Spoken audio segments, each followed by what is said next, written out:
अच्छा सवाल पूछोगे, जेल भेज देंगे। सवाल पूछोगे, सच्चाई दिखाना पाप है, मोदी हमारा बाप है भैया, मैं उसका नाम नहीं लूंगा, नहीं तो जेल करवा देंगे लोग। मोदी ने पहले ही कह दिया भैया मैं पढ़ा लिखा नहीं हूँ, मैं गंवार हूँ। तो कहेगा मोदी जी कहाँ गया 2 करोड़ रोजगार? ए बाबा, संविधान के किस अनुच्छेद में लिखा है कि हिंदू राष्ट्र था और है और रहेगा? जो डलहौजी न कर पाए वो ये काम कर देंगे और कमीशन दे दो तो भारत को नीलाम कर। जिंदगी रही तो बार बार मिलेंगे, जिंदगी न रही तो हरिद्वार में मिलेंगे। देश में तमाम राजनीतिक उथल पुथल चल रही है, चाहे बात अरविंद केजरीवाल की करे चाहे बात राहुल गांधी की करे।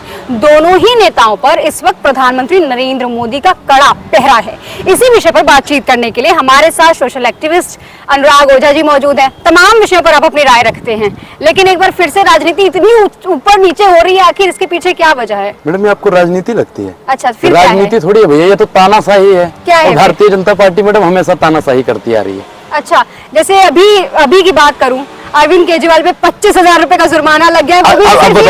एक चीज बताओ, यहाँ पे जनतंत्र नहीं है, लोकतंत्र नहीं है, संविधान नहीं। वही बात तो राहुल गांधी ने कहा, सदस्यता रद्द करवा दी मोदी जी ने। वही बात केजरीवाल जी ने पूछ ली कि अपनी डिग्री दिखा दो। एक चीज बताइए मैडम, आप पत्रकार हो, हम आपसे कहते हैं कि आपकी डिग्री है, तो आप तो सीना चौड़ा करके बोलोगे जी है। लेकिन मुझे लगता है कि केजरीवाल ने गलत किया है।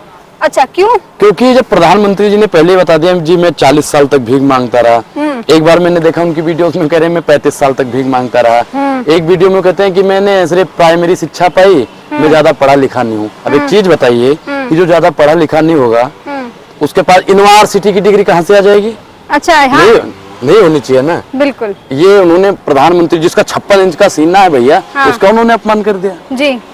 केजरीवाल जी मतलब मोदी को टारगेट करना चाहते हैं। अच्छा। अरे मोदी ने पहले ही कह दिया भैया मैं पढ़ा लिखा नहीं हूँ, मैं गंवार हूँ। अब एक चीज बताइए, पढ़े लिखे नहीं, उनकी डिग्री कहाँ से आई? उसमें फर्जी है। फर्जी कैसे? फर्जी हमारा जो कौन से जमाने में पास हुए थे आपको याद है? 83 या 84 का दिखा रहे हैं। का बता रहे हैं। और वो जो लिपि जो जिससे लिखी गई है डिग्री, वो तो 92 में लिपि उपलब्ध हुई यहाँ पे अपने। तो भैया लिखी कैसे गई? अमित शाह ने भी जुमला कर दिया। अमित शाह ने 15 लाख वाले को भी जुमला बोला था ना, वो बाद में आके बोल देगा जुमला जुमला जुमला जुमला। अच्छा, तो अरविंद केजरीवाल पे भी कोई ऐसी सदस्यता रद्द करनी चाहिए? नहीं, अब तो सदस्यता मैं कह रहा हूँ कि प्रधानमंत्री मोदी जी की रद्द होनी चाहिए। क्यों? क्योंकि चुनाव आयोग कहता है कि ऐसे कोई फर्जी डिग्री दिखाता है या फर्जी संपत्ति बताता है तो उनकी वो रद्द कर देनी चाहिए सदस्यता। अच्छा, अब हम देखते हैं कि माननीय प्रधानमंत्री जी की सदस्यता रद्द होती है या नहीं होती है। देखते हैं अब कितनी ताकत है चुनाव आयोग में। हम फिर कहते हैं भैया अगर इनकी सदस्यता रद्द नहीं हुई तो चुनाव आयोग चुना लगा आयोग बन जाएगा। नहीं तो चुनाव आयोग से लेकर जजों पर भी तमाम सवाल उठ रहे हैं। अभी हाल ही का मामला ले लीजिए जिसने राहुल गांधी के ऊपर फैसला सुनाया था, उसे जिला जज बना दिया गया है। मैडम देखो प्रमोशन हो जाता है। अभी मैं भारतीय जनता पार्टी मोदी जी वाह मोदी जी वाह मोदी जी वाह मोदी जी वाह करूँ ना, कल से मुझे जेड सिक्योरिटी मिल जाएगी। तो क्यों नहीं करते हैं आप? नहीं देखिए हमारे खून में पहले हमारे पूर्वज अंग्रेजों से लड़े थे, हम तो अंग्रेजों से लड़ेंगे, हम दलाली नहीं कर पाएंगे। अच्छा, लोग ये भी सवाल करते हैं कि अनुराग ओझा ये भगवा कलर का मफलर बांध लेते हैं या गमछा ओढ़ लेते हैं और हिंदुत्व के अगेंस्ट में बातें करते हैं। नहीं मैडम, हमने हिंदुत्व के विरोध में कुछ बोला नहीं। और मोदी जी कहते हैं, हम नहीं कहते, मोदी जी कहते हैं हिंदू कोई धर्म नहीं है। और हम भी मानते हैं कि सत्य सनातन वैदिक धर्म ही धर्म है। मैडम आप मानते हिंदू को धर्म है, मोदी जी कहते हैं, हम तो नहीं कहते भैया। जो मुगल थे, हम सिंधु घाटी सभ्यता के पास में थे, तो मुगल लोग क्या करते थे, वो सा को हा कहते थे, तो उन्होंने हिंदू नाम दे दिया। अब इनको पहले इतिहास पढ़ना चाहिए, फिर हिंदू हिंदू हिंदू हिंदू का ढिंढोरा पीटना चाहिए। तो जिस तरीके से राजनीति में अभी तो जज का भी एक जजमेंट आया था, आपने सुना ही होगा कि राजनीति में धर्म को नहीं शामिल करना चाहिए। जी बिल्कुल, बहुत सारे लोग इससे खफा हो चुके हैं। जवाहरलाल नेहरू ने भी कहा था कि राजनीति राजनीतिक मुद्दों पे ही हो, धर्म पे न हो। और आज भारतीय जनता पार्टी 2024 में मुद्दा क्या होगा फिर? भारतीय जनता पार्टी तो वही मंदिर करेगी, मस्जिद करेगी, हिंदू नहीं हो गया मैडम। उनका तो उसी से रोटी सिकती है, उनकी तो उसी से रोटी सिकती है। अगर वो हिंदू मुसलमान छोड़ देना, मोदी जी आप 5 चीज छोड़ दीजिए, हिंदू एक तो मुसलमान, आतंकवाद, धर्म, पाकिस्तान और मुसलमान, 5 चीज बंद करके छठवां कोई भी विकल्प ले। मोदी चैनल भी तो यही बताता है, चैनल को भी आप खोल लीजिए सुबह से शाम। मैडम देखिए चैनल वालों का तो काम ही है, एक चीज बताइए, चैनल वाले दिखाएंगे नहीं तो उनको शाम को रोटी कहाँ से मिलेगी? अच्छा, पहले भी तो पत्रकारिता होती थी, शाम की रोटी तो पहले भी मौजूद होती थी। पहले क्या होता था कि पहले ईमानदारी से कमाते थे, ईमानदारी से खाते थे। अब क्या है, हराम की खाते हैं, भारतीय जनता पार्टी के गुड़ गाते हैं, मोदी जी वाह के नारे लगाते हैं। अच्छा, लोग कह रहे हैं राहुल गांधी जेल चले जाएंगे। मैडम जिस दिन राहुल गांधी जेल गया समझ जाओ लोकतंत्र खत्म हो गया। नहीं, राहुल गांधी खुद भी कहते हैं कि मैं डरने वाला नहीं हूँ, मैं सावरकर नहीं हूँ, मैं माफी नहीं मांगूंगा। बिल्कुल बिल्कुल, वो तो माफी नहीं मांगेगा, उसका नाम सावरकर थोड़ी है कि 6 बार माफी मांग ले। राहुल गांधी माफी नहीं, मर जाएगा, फांसी पे चढ़ जाएगा, लेकिन इन अंग्रेजों से माफी नहीं मांगेगा। इस अंग्रेजों से? इस अंग्रेजों की सरकार है मैडम। अच्छा, संग्रेजों से। हाँ, ये संग्रेजों का संधि विच्छेद करेंगे जरा सा। संघ बोले आरएसएस। अच्छा, अंग्रेज तो मोदी जी हैं। अच्छा, अंग्रेज कैसे है मोदी? अच्छा, अब आपको हम बताते हैं कैसे हैं। हाँ। एक नमक पे टैक्स लगा था, हाँ। गांधी जी ने आंदोलन कर दिया। हाँ जी। और आज दूध, दही, रबड़ी, मक्खन, हर एक चीज पे टैक्स लगा हुआ है, कोई बोलने को तैयार नहीं। चावल आटे पे भी, हर चीज पे मैडम, मैं क्या कह रहा हूँ, A to Z हर पदार्थ पे टैक्स लग गया है मैडम। यहाँ पे हम आए हैं ना, उसमें भी टैक्स, सुबह उठते हैं मंजन करते हैं उसमें भी टैक्स, नहाते हैं पानी में भी टैक्स, खाते हैं रोटी में भी टैक्स, और लेकिन कोई बोलने को तैयार नहीं है। ये तो देश का और मतलब सत्यानाश करने वाली पार्टी आ गई है। तो मनीष सिसोदिया बोले तो थे। देखिए, मनीष सिसोदिया का कसूर क्या है आपको पता है? क्या? उन्होंने देश के बच्चों, यहाँ दिल्ली के 20 लाख से ज्यादा बच्चों को निःशुल्क ये तो आप उनकी भाषा बोल रहे हैं। उनका कसूर ये है कि उन्होंने उन बच्चों को वकील बनाना चाहा, जज बनाना चाहा। अब मोदी जी को ये बात रास नहीं है। अब एक चीज बताइए मैडम, कि पढ़ा लिखा जो नहीं होगा वो पढ़ाई लिखाई के विरोध में जरूर होगा। मोदी जी पढ़े लिखे नहीं थे, तो उन्होंने सोचा है भैया, अगर यहाँ की दिल्ली की जनता ने पढ़ लिया, बच्चों ने पढ़ लिया, तो कहेगा मोदी जी कहाँ गया 2 करोड़ रोजगार। मोदी जी, लेकिन मोदी जी तो कहते हैं कि पकौड़ा बनाइए, आराम से तलिए, बेचिए। अरे हमें तलना है पकौड़ा, हम तलने के लिए तैयार है, देश की एक एक जनता तैयार है, लेकिन मुझे जैसा वाला पकौड़ा तलना है मैडम। पंकज सिंह वाला पकौड़ा तलना है भैया, अनुराग ठाकुर वाला पकौड़ा तलना है, तलवाइए मुझे वाला पकौड़ा। नहीं तो बीसीसीआई के अध्यक्ष हैं आप, उन पे ऐसे कैसे सवाल कर सकते हैं? यूपीएससी का पेपर देके पास हुए थे। अब ये तो भैया यूपीएससी का पेपर देके पास हुए थे, मुझे जैसा वाला पकौड़ा तलवा मैं तलने के लिए तैयार हूँ जी। कौन से वाले तेल में तलेंगे? हाँ, जिसमें जैसा तल रहा है, घोटो चलाओ, बुल्की फेंको। चाचा देश बर्बाद कर रहा है, भतीजा क्रिकेट टीम बर्बाद कर रहा है। अब वही चाचा है वही भतीजा है, दोनों एक ही। डर नहीं लगता है क्या? सड़कों पे ही चलते हैं आप। मैडम, डर का है बात का? डर का है बात का? फांसी दे देंगे, उससे ज्यादा भगत सिंह को फांसी मिली थी, तो अनुराग को भी फांसी मिल जाएगी। अनुराग तैयार है क्या? बिल्कुल बिल्कुल, सरफरोशी की तमन्ना हमारे दिल में है, देखना है जोर कितना बाजुए कातिल में है। अच्छा, राहुल गांधी की भाषा आपने बोली, मनीष सिसोदिया की भाषा आपने बोली, क्या लगता है कौन सी पार्टी में आगे आप जाएंगे? मैडम देखिए, अभी हम कुछ कह नहीं सकते, राजनीति करना मकसद है ही, मेरा मकसद है इस तानाशाह की सूरत बदलनी चाहिए। हाँ। आपको याद होगा, हिटलर मरते दम तक झूठ बोल के गया मैडम, उसने कभी नहीं बताया कि गुजरात में उसका एक पोता पल रहा है। ये किसने बताया आपको? अरे मैडम, हिटलर ने हमें बताया नहीं है। हिटलर बताना चाहिए तुमको महाराज, ये बताना चाहिए। हमारा और हमारे देश की बर्बादी करने तुम चले आए थे। अच्छा। हिटलर ने किया था नहीं किया था? और मोदी जी कहते अच्छा सवाल पूछोगे जेल भेज देंगे, सवाल पूछोगे भेज देंगे। डॉक्यूमेंट्री भी रद्द करा दी गई। अरे मैडम, मैं कुछ भी रद्द करवा रद्द नहीं, सॉरी, उसे बैन करा दिया गया। हाँ, ये देखिए एक चीज क्या होता है, लश्कर भी तुम्हारा है, सरदार भी तुम्हारा है, और तुम सच को झूठ दिखा दो अखबार भी तुम्हारा है। जो इनके उसमें लिखेगा ना, आपने देखा होगा कि रवीश कुमार जी सवाल पूछते थे, चलिए बाहर चलिए बाहर चलिए, तुम्हारी खेला खत्म। बीसीसीआई और उनका बीबीसी का कर दिया। मैडम, ये लगता है द हिंद भी बहुत ओरिजिनल चीज दिखाता है, मोदी जी को भनक लग जाएगी ना। क्या नाम हुआ मैडम आपका? स्नेहा तिवारी। कितना रुपया लोगे? चैनल बैन कर देंगे नहीं तो आप साथ देंगे कि नहीं हमारा? मैडम, हम आपके साथ थे, हैं और रहेंगे, हम तो सच्चाई के साथ में हैं। फिर बस और क्या डर है? जब आप हमारे साथ हैं तो फिर हमें मोदी जी से डरने की क्या जरूरत है? आपके साथ तो 135 करोड़ जनसंख्या होगी, अगर आप सच्चाई और अच्छाई दिखाओगे तो।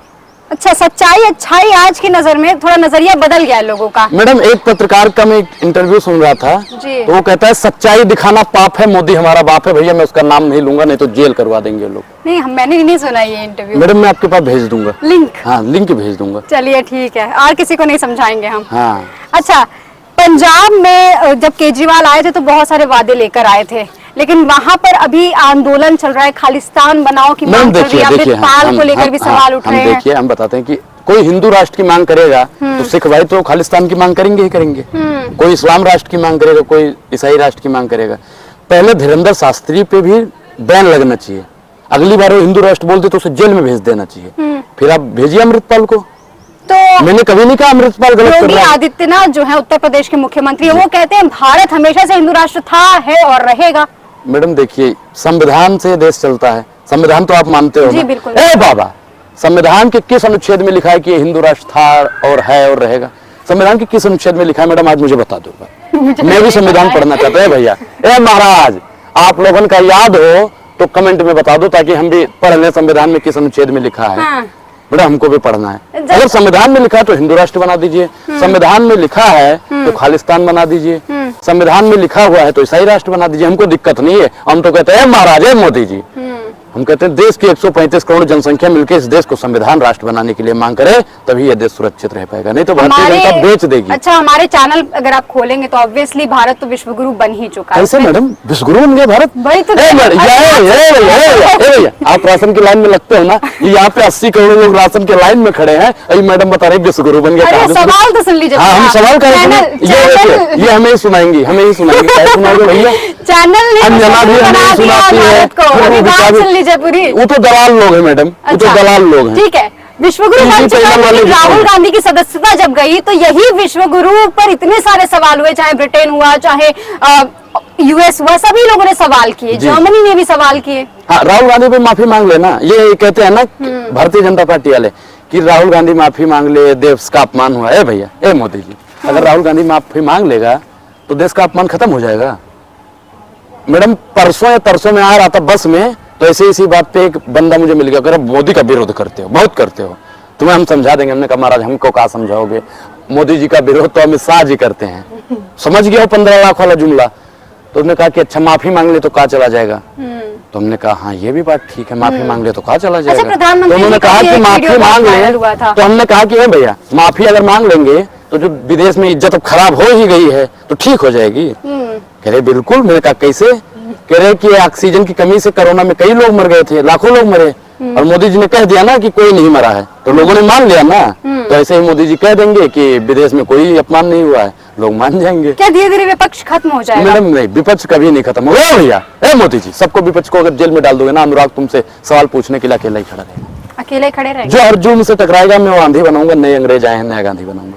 चलिए जाते जाते एक संदेश दीजिए कि पहले के लोग समझते थे कि जो वाकई ग्राउंड पे निकल रहा है, खबरें कर रहा है, वो असली पत्रकार। मैं भी उसे ही मानता हूँ, मैं उसे आज आप मानते हैं, लेकिन बहुत सारे लोग आज देख लेते हैं कि अगर कोई खबर मोदी के अगेंस्ट है या योगी के अगेंस्ट है तो उसे देशद्रोही बता देते हैं। मैडम इस सरकार में ऐसा हो गया है कि अगर हम हिंदू हैं और सरकार से सवाल पूछते हैं तो कहते हैं अच्छा पाकिस्तानी हो, मुसलमान को कह देते हैं आतंकवादी हो, सिख को कह देते हैं खालिस्तानी हो, दलित और पिछड़ा अगड़ा को कह देते हैं नक्सलवादी हो। ये मैडम देश का दुर्भाग्य है। मोदी जी कह देते हैं ओबीसी का अपमान हो गया है।